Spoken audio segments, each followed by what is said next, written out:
Hello guys, please welcome to the Betway Premiership Insider, and before I continue, please don't forget to hit the subscribe button and the notification bell for more updates.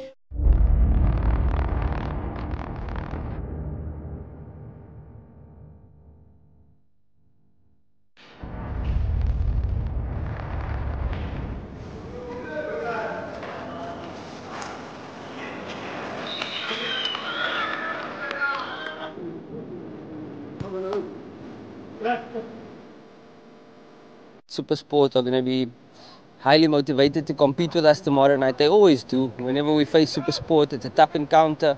We know what to face. It's a big team, it's a strong team. They're physical. They don't give away anything in the duels. Yeah, we have to match SuperSport's motivation tomorrow. That's the bottom line. They're going to come out fighting. You know, every encounter we have against SuperSport is a tough encounter. They're physical in the duels. Every chance they get, they're putting balls into the box. You're going to have to defend.